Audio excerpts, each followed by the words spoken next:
Hello दोस्तों, हम आपका स्वागत करते हैं ड्रॉपआउट अकेडमी के एक और इन्फॉर्मेटिव वीडियो में, जहां हम बात करेंगे एक अच्छा ऐप डेवलपर कैसे बने। इसके एक कंप्लीट रोड मैप के साथ हम आपको कुछ फ्री रिसोर्सेज भी बताएंगे जहां से आप ऐप डेवलपमेंट सीख सकते हैं। दोस्तों, ये हमारा पूरा चैनल सेल्फ लर्निंग पर बेस्ड है और जब भी हम किसी भी स्किल को खुद से सीखने की ट्राई करते हैं तो हमारे पास एक सही पाथ होना जरूरी है। सबसे पहले बात करते हैं बेसिक हार्डवेयर रिक्वायरमेंट की। तो आपके पास एक लैपटॉप या पीसी होना चाहिए जिसमें मिनिमम 8 GB रैम तो होनी चाहिए और आपके पास एक एंड्रॉइड डिवाइस भी होना चाहिए ताकि आप अपने डेवलप किए ऐप को टेस्ट कर सकें। वैसे तो आप वर्चुअल डिवाइस का भी यूज कर सकते हैं, लेकिन एक रियल टाइम डिवाइस में अपने ऐप की परफॉर्मेंस टेस्ट करना एक अच्छी प्रैक्टिस होती है और इससे आपका सिस्टम भी फास्ट चलता है क्योंकि वर्चुअल डिवाइस काफी रैम कंज्यूम करता है। और इसके बाद पहला स्टेप आता है लैंग्वेज चूज करना, लेकिन ये सबसे ज्यादा कंफ्यूजिंग होता है क्योंकि हमारे पास एक ऐप डेवलप करने के लिए कई ऑप्शंस अवेलेबल होते हैं। जैसे जावा, आप जावा का यूज करके एक ऐप डेवलप कर सकते हैं। कॉटलिन का यूज करके आप ऐप डेवलप कर सकते हैं। आप फ्लूटर का यूज कर सकते हैं, रिएक्ट नेटिव का यूज कर सकते हैं या पाइथन का भी यूज कर सकते हैं। देखा जाए तो ऑप्शंस बहुत हैं, बट इसमें कौन सी लैंग्वेज चूज करनी है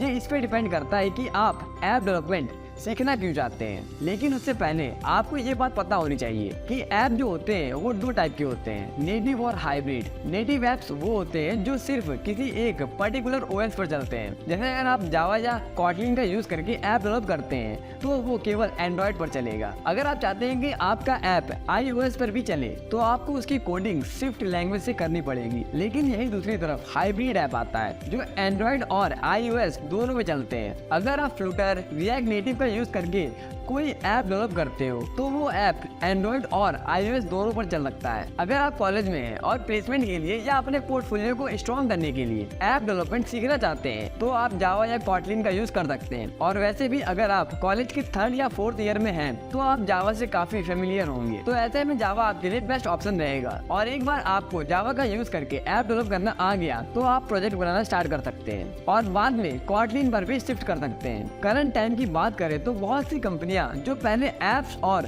खासकर एंड्रॉइड ऐप्स को डेवलप करने के लिए जावा का यूज करती थी, अब वो कॉटलिन पर शिफ्ट हो रही हैं। कॉटलिन को एंड्रॉइड डेवलपमेंट के लिए ऑफिशियल लैंग्वेज बना दिया गया है और अगर आपको फ्रीलांसिंग करनी है तो आप फ्लूटर या रिएक्ट नेटिव का यूज कर सकते हैं। और ऐसे लोग जिन्होंने अपनी वेब डेवलपमेंट रिएक्ट का यूज करके किया है उनके लिए रिएक्ट नेटिव बेस्ट ऑप्शन रहेगा क्योंकि रिएक्ट नेटिव रिएक्ट से काफी ज्यादा सिमिलर है। ऐसे में आप बहुत ही जल्दी ऐप डेवलपमेंट सीख सकते हैं।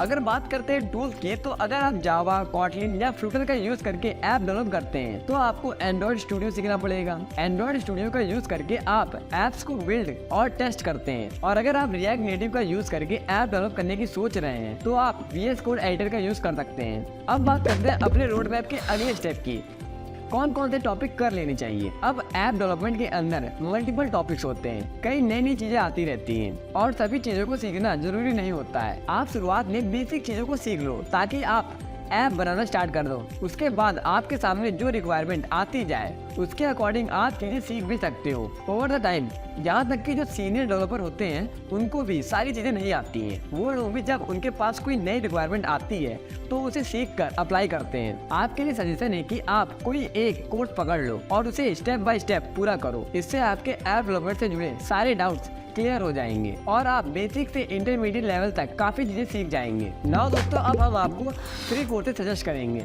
जिनसे आप बड़ी ही आसानी से ऐप डेवलपमेंट लर्न कर सकेंगे। तो दोस्तों, अगर आप जावा लैंग्वेज के साथ ऐप डेवलपमेंट सीख रहे हैं तो आप WSCryptTech यूट्यूब चैनल के इस एंड्रॉइड ऐप डेवलपमेंट कोर्स के साथ इसे सीखना शुरू कर सकते हैं, जिसमें आपको एंड्रॉइड ऐप डेवलपमेंट से जुड़ी सारी A to Z जानकारी प्रोवाइड की गई है। और साथ ही इस कोर्स में कुछ रियल टाइम प्रोजेक्ट भी शामिल है जिससे आप बेसिक कॉन्सेप्ट को और भी ज्यादा क्लियर तरीके से समझ पाओगे। और अगला कोर्स भी उन्हीं लोगों के लिए है जो जावा लैंग्वेज को यूज करके ऐप डेवलपमेंट सीख रहे हैं। ये कोर्स है code with Harry YouTube channel का Android development tutorials for beginner. ये 12 घंटे का वीडियो कोर्स है जिसमें आपको बहुत बेसिक लेवल से पूरी एंड्रॉइड डेवलपमेंट सिखाया गया है और साथ ही इस कोर्स में प्रोजेक्ट्स और नोट्स भी इंक्लूड किए गए हैं। इसी तरह अगर आप कॉटलिन का यूज करके ऐप डेवलपमेंट सीखते हैं तो आप WSCryptTech यूट्यूब चैनल की ये 6 घंटे की Kotlin tutorial for beginners course कर सकते हैं। इस 1 वीडियो कोर्स में कुल 30 चैप्टर है। ये एक बिगिनर फ्रेंडली कोर्स है। इस कोर्स को करने के बाद आप प्रोजेक्ट बनाना स्टार्ट कर सकते हैं। इसके बाद अगर आप फ्लूटर का यूज करके ऐप डेवलपमेंट करना चाहते हैं तो आप WSCryptTech चैनल की ये फ्लूटर कंप्लीट ट्यूटोरियल को फॉलो कर सकते हैं या फिर कोड कैंप यूट्यूब चैनल के इस 37 आवर्स के फ्यूचर कोर्स फॉर बिगिनर को फॉलो कर सकते हैं। अगर आप रिएक्ट नेटिव का यूज करके ऐप डेवलपमेंट कर रहे हैं तो आप तापा टेक्निकल यूट्यूब चैनल की ये रिएक्ट नेटिव ट्यूटोरियल प्लेलिस्ट को कर सकते हैं। इसमें 42 वीडियोस हैं जिसमें आपको कंप्लीट रिएक्ट नेटिव सीखने को मिलती है। दोस्तों, अगर आप इतने स्टेप्स को फॉलो कर लेते हैं तो आप खुद ही देखेंगे कि अब आप इस फील्ड में बिगिनर तो नहीं है। इसके बाद आप जितना ज्यादा प्रैक्टिस करते हैं, जितना ज्यादा प्रोजेक्ट बनाते हैं, उतना ही आप इस फील्ड में बेहतर बनते जाते हैं। तो इसी के साथ इस वीडियो के पर एंड करते हैं। अगर आपको ये वीडियो इन्फॉर्मेटिव लगी हो तो वीडियो को लाइक और चैनल को सब्सक्राइब जरूर करना है। तब तक के लिए कीप वॉचिंग, कीप लर्निंग।